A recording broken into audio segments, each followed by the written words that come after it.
두 번째 주제인데요. 청년들은 왜 사람 때문에 점점 지쳐갈까요? 이 주제를 가지고 예전에 이거는 저희가 계속 다뤘던 회사 고민으로 했던 사연들은 다 이거였던 것 같아요. 부장 사연도 있고, 그다음에 목동 날다람쥐라든지 김치러버님도 그렇고, 회사나 이런 사회에서 부딪히는, 그다음에 준우님의 팀플도 꼭 사회 아니어도 그랬던 것 같은데, 이거에 대해서 한번 이야기해볼까 합니다. 왜 사람 때문에 지쳐가냐고요? 네, 부제로 하면은 왜 관계가 점점 어려워지는가? 사람이 발전하고 나아지는 데 있어서 제일 중요한 거는 경험이거든요. 네. 근데 이제 경험은 지적 경험도 있고 간접 경험도 있지만 어쨌든 제일 좋은 건 지적 경험인데 모든 걸 다 지적 경험할 수는 없고 어쨌든 간접 경험이라도 하면서 이제 어떤 발전해 나가는 건데 제가 보기에는 요즘 청년분들이 사랑관계를 대인관계 특히 대인관계를 어려워하는 가장 큰 이유는 사람이 없기도 하고요. 주변에. 원래부터도. 사람이 필요 없는 것처럼 보여지는 사회에서 익숙해져서 그런 것도 있어요. 그러니까 첫 번째로는 원래 사람이 없다 또는 사람이 없어졌다는 이유는 뭐냐면 아까 3포 세대 너무 충격적이어가지고 그런데 저희 때도 3포 세대다. 세 가지 다 포기한 3포 세대다. 하지만 지금 살아가고 있잖아요. 회사 다니고 있고. 일단 하나하나. 세대에서 약간, 응? 3포보단 나이 많으시잖아요. 그래서 얼마나 따랐어요.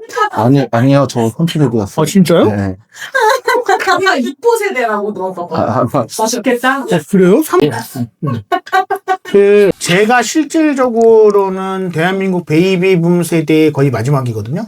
우리나라 1차 베이비붐 세대가 54년생부터 해방이네. 휴전된 다음부터 54년생부터 거기가 이제 베이비붐 1차고 이제 2차 베이비붐 세대가 이제 70 개띠 그 즈음이고 3차 베이비붐 세대가 이제 70년대 후반 세대거든요. 그래서 제가 중고교 다닐 때 전국의 중고교생만 550만이었어요.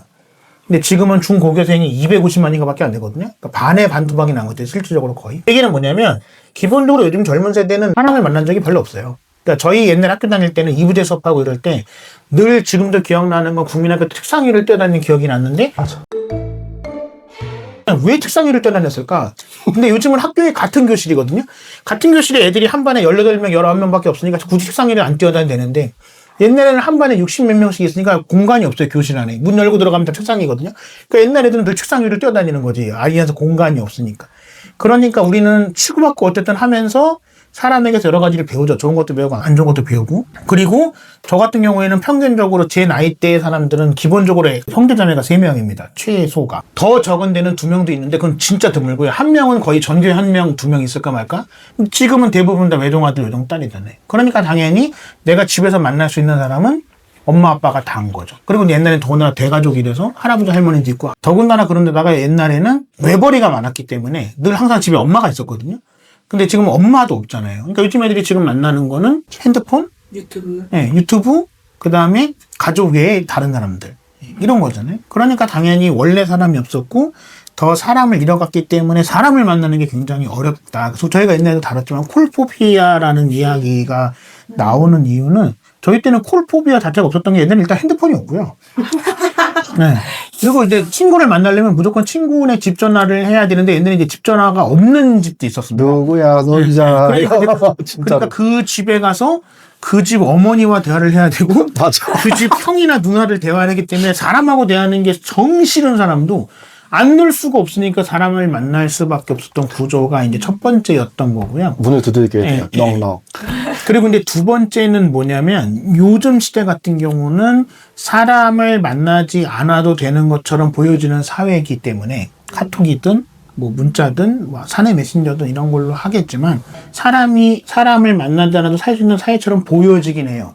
그리고 사회가 이렇게 돌아가기도 해요. 근데 그거는 불특정 다수의 대부분의 사람을 위한 시스템인 거지 정말로 핵심적인 거고 정말로 중요한 거는 예나 지금이나 오프라인으로 만나야지만 가능한 건데 너무 온라인에 익숙해져 있다 보니 오프라인의 만남이 두렵기도 하고 어색하기도 하고 필요성을 못 느끼기도 하지만 그 두렵고 어색함과 필요성을 못 느끼는 것을 벗어나지 못하면 이 사회에서 부품은 될 수 있는데 내가 이 사회를 움직이는 사람이 될 수는 없는 거죠. 그러니까 사회의 하드웨어는 될 수 있는데 내가 이 사회의 소프트웨어는 되긴 어렵겠죠.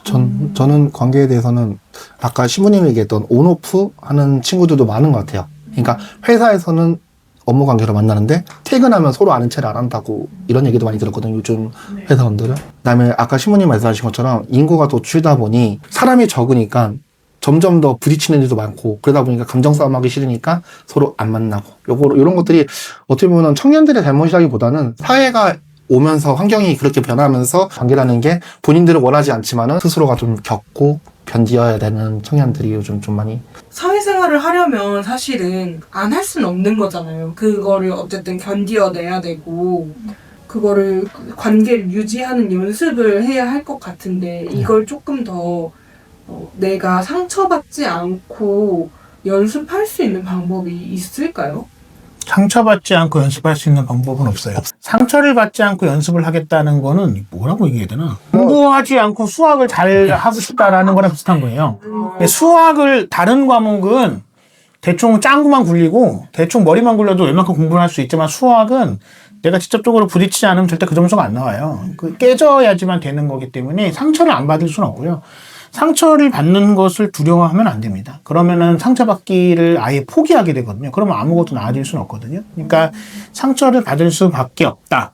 근데 이게 그러니까 뭐 지인, 친구들 관계에 있어서도 네. 약간 청년들이 인간관계에서 만났을 때 불편하다, 좀 맞지 않는 것 같은데? 라는 생각이 들면은 조금씩 이렇게 거리를 두서 선을 잘 긋게 된 것 같기도 해요. 이 친구와 뭐 이야기도 나누고 이렇게 즐거운 시간을 보내려고 만나는 건데 네. 그러지 못하니까 내가 이 친구와 계속 관계를 지속하는 게 나한테 좋은 걸까? 필터를 걸치게 되는 게 아닐까? 얘는 나와 맞지 않네? 여기서 잠깐 내리고 그런 과정으로 인해서도 문제가 된 게 아닐까? 만약 그렇게 계속되면 어떻게 될까요? 그러면 이제 남는 사람들이 없죠. 그러니까 그걸 본인이 알아요. 본인들이 아는데 그걸 본인들이 선택하면서 이거 말고 다른 방법이 없냐라고 얘기하는 거는 논리 자체가 성립될 수 없는 거죠. 그래서 물론 이걸로 단정 지을 수는 없는데 애묘만 하는 분들도 그래서 문제가 좀 있어요. 왜냐하면 애묘는 사람하고는 다르거든요. 사람하고 다르니까 좋다라고 하는 분들도 있어요. 뭐 그 감정은 당연히 존중하는 건데 그 사람하고 다르다는 거에 한 면은 싫은 짓은 안 해. 내가 하지 말라는 건 안 해. 그리고 내가 좋아하는 것만 해줘. 이거는 애견애묘에게 가능한데 애견애묘에게 너무 익숙해져 있으니까 사람도 그랬으면 좋겠다. 애인이 그러진 않잖아요. 근데 그거는 꼭 청년들만의 고민은 아닌 것 같아요. 저희도 나이가 들면서 주위의 사람들은 어쩔 수 없이 갈리게 돼 있습니다. 그거는 약간 이런 인간관계보다는 아까도 얘기했듯이 똑같아요. 청년들이 좀 본인 중심을 가지고 나한테 남은 사람은 내가 어떤 일을 하고 있든 뭘 하고 있든 옆에서 묵묵하게 오래 있어주는 사람들. 근데 그런 사람들은 결국 적어요. 소수예요. 엄청 소수예요. 명언도 있잖아요. 소중한 친구 한 명 있는 게 엄청난 재산이라는 약간 이런 말도 있는데 그런 것처럼 너무 그 인간관계에 대해서 물론 생각을 해야겠지만은 떨어져 나가고 싫은 거를 굳이 붙잡고 있을 필요는 없다고 생각합니다. 저는 그거를 꼭 고민으로 생각하지 말고 그러면 이제 청년들이 관계 유지에 대해서 계속 어려워한다라는 이야기를 나눠왔는데 맞아요. 이런 청년들에게 해주고 싶은 한 말씀 있으신지 여쭙고 싶습니다. 뭐 타인과의 대인관계 또는 나 자신과의 대인관계를 어려워했던 거는 동서고금을 막론하고 태초부터 해왔다. 지금까지.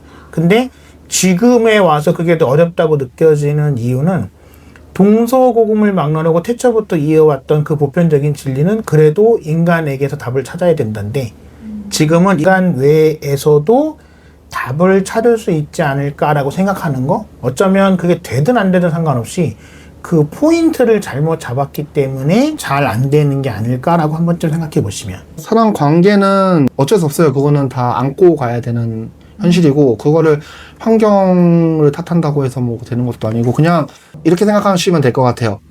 내가 이 사람과의 관계가 나한테 이익이 될 것 같다. 그러면은 연극을 하세요. 가면을 쓰고 온오프를 하든지 그런 식으로 관계 유지는 그 정도만 하면 됩니다. 그 이상의 불필요한 감정을 주지 말고 정말 이 사람이 나한테 좀 필요한 사람이고 나한테 계속 있어주는 사람이다. 그런 사람들만 울타리의 하늘에 가지고 있으면 돼요. 인간관계는 그렇게 두 가지로 구분해가지고 사람 만날 때마다 좀 그런 식으로 본인이 자기가 어차피 이 사람과 만나는 건 내 중심이야. 만나서 편하다고 느끼는 것도 내 감정이고 불편하다고 느껴서 내가 오른편한 것도 내 감정이고.